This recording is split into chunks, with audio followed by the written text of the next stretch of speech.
Well, Chief, of course, I have most respect for you and the department, and I didn't come here to try to trick you in any way with any trick questions, and I know that I didn't ask you these questions in advance. However, this is what's ticklish about this issue for me as a law-abiding citizen, is that if I understand you correctly, if I roll into this stop and I choose to exercise my right to not respond, there is a high probability that I'm going to increase suspicion and be detained longer than if I fully cooperate with the police and give up my rights. This is where I'm really nervous about this situation. It's my understanding that no one who rolls into the stop is suspected of being guilty of anything. Is that true? Of course it's true. Then why would I need to prove my innocence by cooperating in order to be let go? You don't.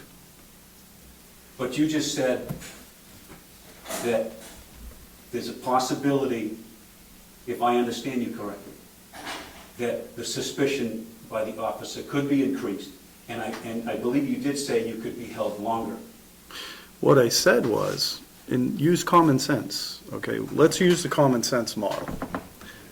If you're not drinking, and I ask you whether you're not drinking, and you say, no, I'm not drinking, and I agree with you,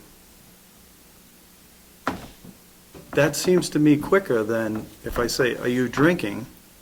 And you say,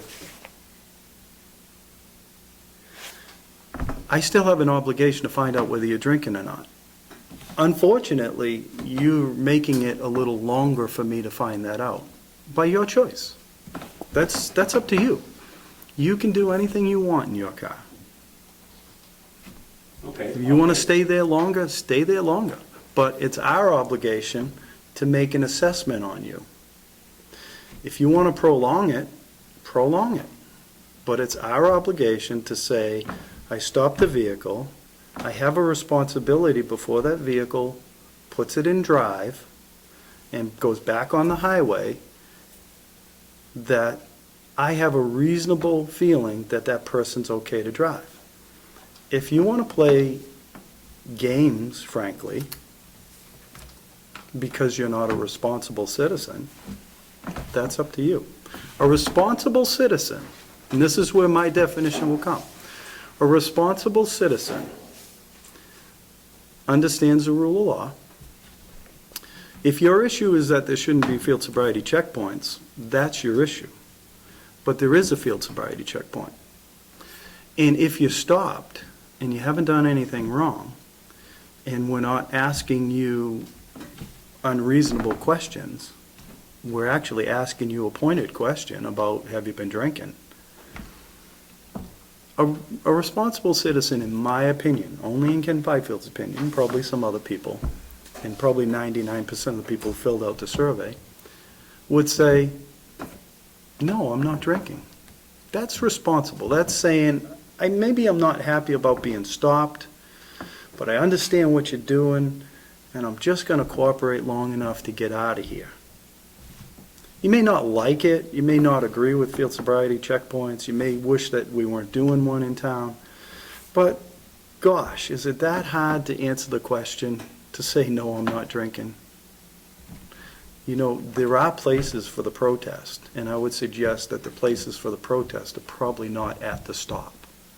There are legislatures that you can talk to about changing this law, and I would suggest it's probably not in the car. Just let me throw this out there. If the officer asks you if you're not drinking and you're not drinking, just say no. I don't see where that's so hard. And are you giving up a right by saying no? You're not giving up anything. You're just answering a question. You have the right to sit there and remain silent, sure. And you can do that. But that's not responsible as a citizen. There is some ownership from citizens to try to help the police in doing a job that does a good purpose. And this is your particular ownership. I've been stopped. I'm one of the ones who aren't drinking. And all they're asking me to do is answer a question. I don't think for a citizen, for my part of the bargain, that that's a hard thing to do. And I don't think most people consider it an infringement on their rights to answer a question when they haven't done something wrong. Okay, thank you for that answer. Can we talk about searches now? We can talk about searches, sure. I know that at the Stratford County delegation meeting, you did say that you are not searching vehicles. Correct. At the stop, the initial stop. Yes. I guess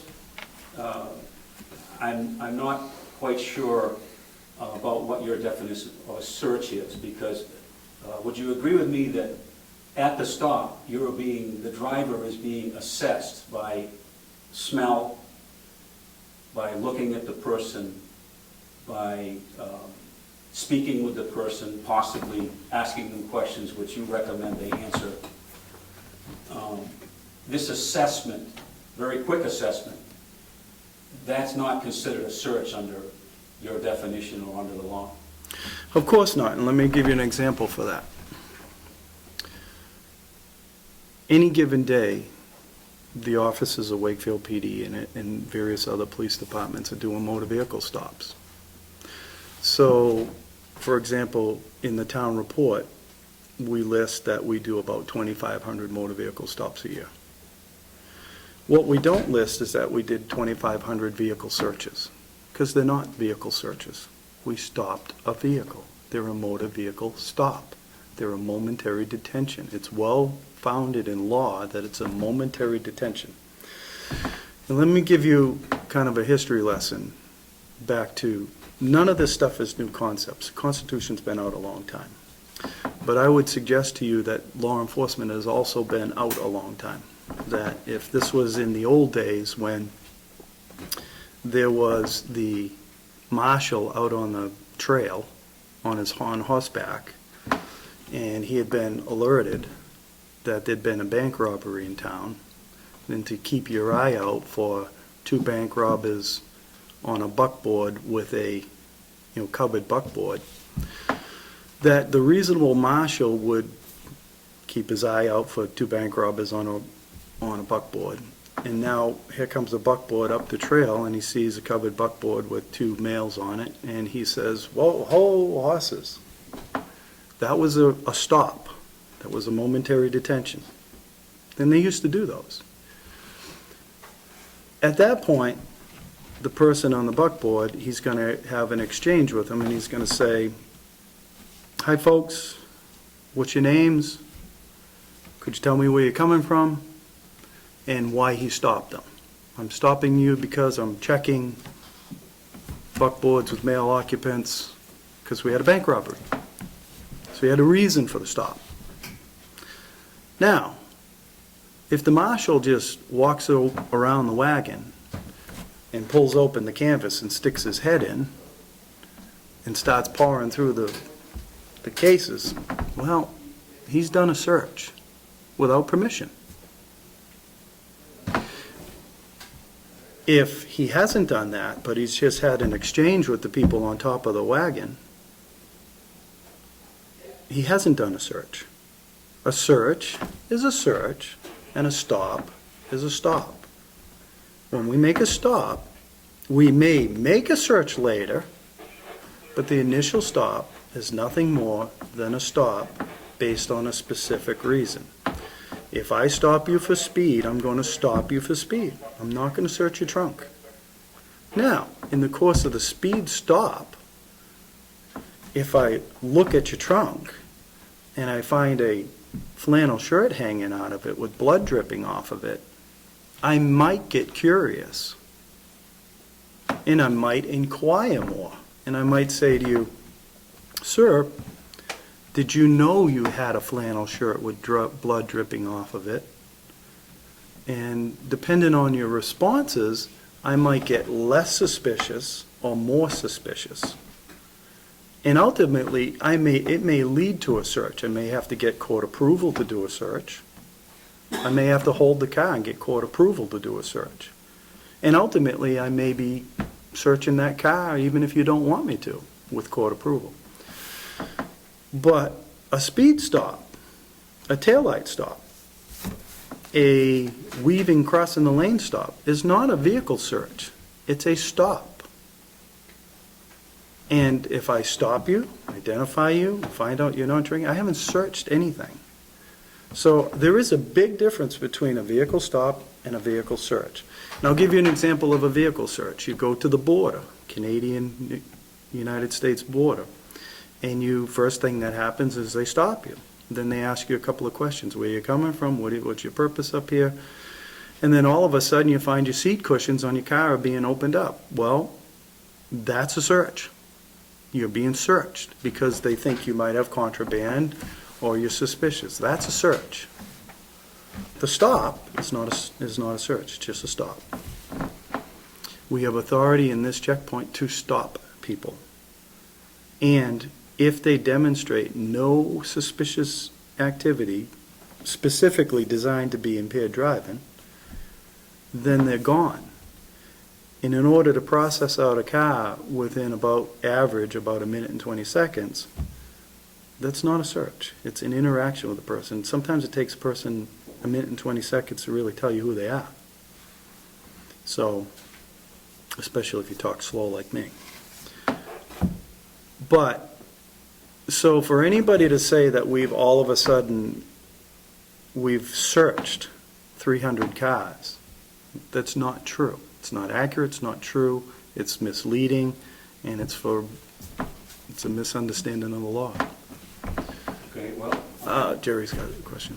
Oh, I was just curious, last year when I was at the checkpoint that you had at that secret location, I noticed the traffic when it started was fairly heavy, but it looked like a large percentage of the vehicles were passing right through, just slowing down to 15, 20 miles an hour. Do you guys have any idea, maybe like on average, what percentage of vehicles you actually pulled into the stalls on the side of the road? Because I say when the traffic was heavy, it seemed like there was a majority of them were going through.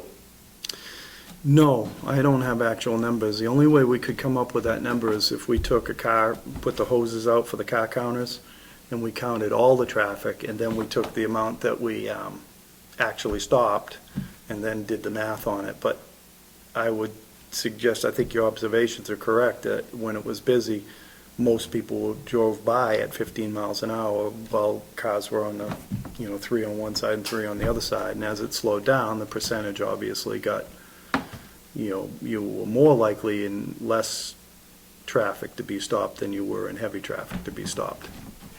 And just one more thing now, you, I guess it's about like Fourth Amendment rights and stuff, but we have the process to go to court and get a warrant to search somebody's house or their vehicle or whatever. Isn't this more or less a blanket warrant, well, with quite a few restrictions that the court gave you to do this process?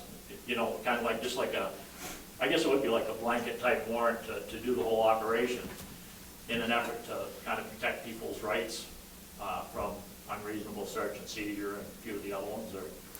Yes, what New Hampshire looked at, New Hampshire is the most restrictive state in the United States when it comes to field sobriety checkpoints. New Hampshire has a specific guidelines of how to conduct field sobriety checkpoints, and many criteria have to be met. One of the criteria that has to be met is date, time, location.